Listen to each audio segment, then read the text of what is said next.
Mais la liberté de la presse également doit être rétablie.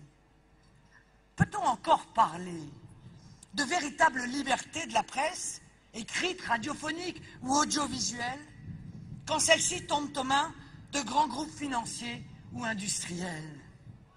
La vraie question se pose. La presse peut-elle être vraiment libre sans être vraiment indépendante? Peut-elle librement agir lorsque des groupes qui la possèdent dépendent eux-mêmes des énormes contrats octroyés par les pouvoirs publics? La liberté est-elle compatible avec les monopoles? Et vous, journalistes, où est votre liberté quand c'est la peur qui vous guide?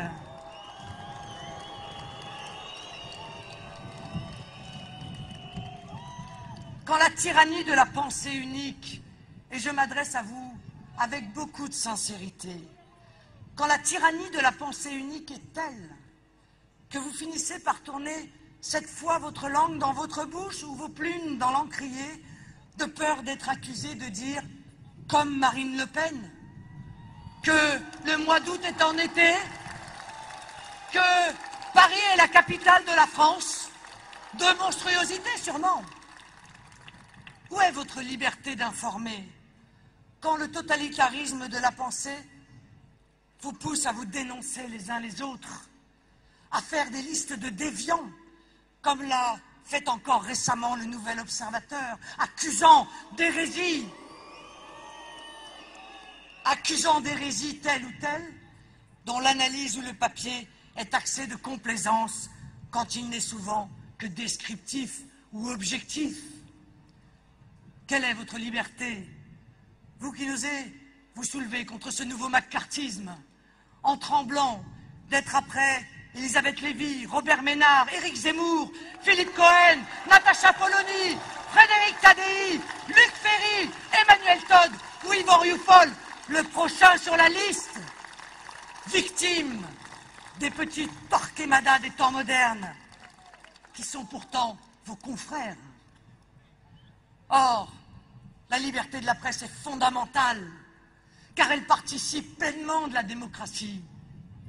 Avoir la liberté de glisser un bulletin dans l'urne, c'est bien. Mais encore faut-il savoir pour qui et pourquoi, et d'en être informé de la manière la plus objective possible.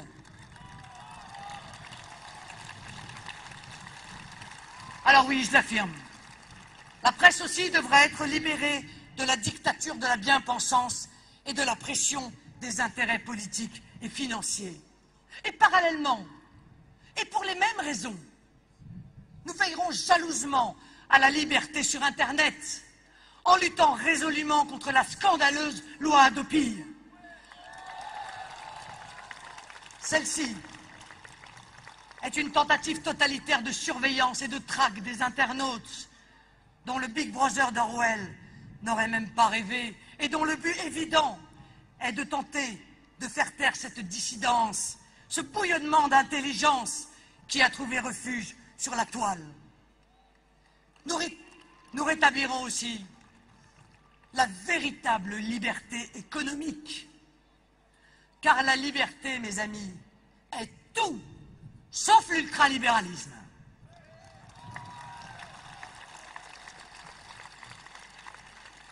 Alors les européistes se targuent de défendre la liberté sous prétexte que l'Europe est ultralibérale.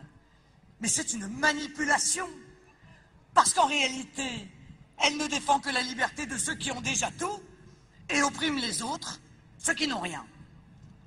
Cette soi-disant liberté est celle du renard dans le poulailler, la loi de la jungle, la loi du plus fort contre le faible. Car enfin, quelle est la liberté du petit commerçant, écrasé par la toute-puissance de la grande distribution qui lui impose une rupture mortelle de concurrence?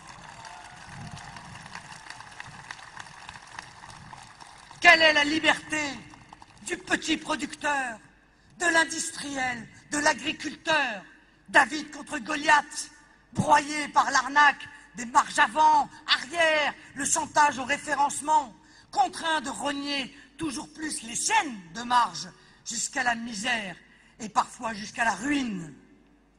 Quelle est la liberté du patron de PME, du commerçant, de l'artisan, écrasé par une bureaucratie de plus en plus insupportable, taxé toujours plus lourdement face aux multinationales du CAC 40 qui échappent à l'impôt à coup d'optimisation fiscale obtenue grâce à leur armée de juristes et de conseillers fiscaux? Quelle est la liberté pour le contribuable, si ce n'est de payer la perte des banquiers, la seule vraie double peine? Car ils ont joué avec nos économies, les ont perdues, ont déduit les pertes des impôts qu'ils n'ont pas versés à l'État, ont empoché les subventions et réalisent aujourd'hui des profits historiques faramineux. Il n'y a pas de liberté dans cet ultralibéralisme qui interdit à l'État stratège d'intervenir, de réguler, de protéger le faible contre le fort, d'enrayer la spéculation, de lutter contre les ententes, de supprimer les parachutes dorés, d'assurer la justice fiscale et de maîtriser les bonus indécents.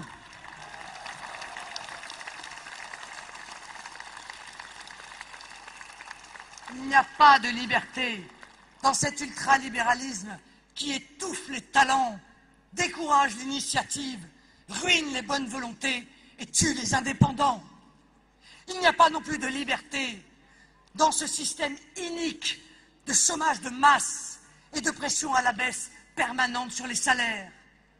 Dites-moi, où est la liberté quand on ne peut plus gagner honnêtement sa vie grâce au fruit d'un travail justement rémunéré, que l'on ne peut plus se constituer un patrimoine fruit de son épargne, protégé de la cupidité des banques, que l'on ne peut plus assurer l'avenir de ses enfants et percevoir une retraite décente. Retrouvé par un projet économique ambitieux, le chemin de la création d'emplois pérennes est donc impératif pour rendre aux Français la liberté de construire leur avenir.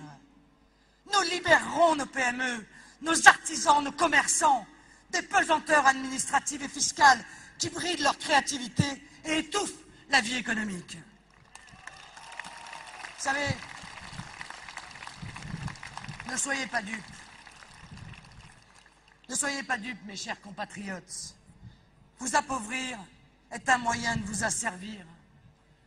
Tant il est vrai que le temps que l'on passe à survivre, on ne le passe pas à combattre, on ne le passe pas à penser, on ne le passe pas à construire.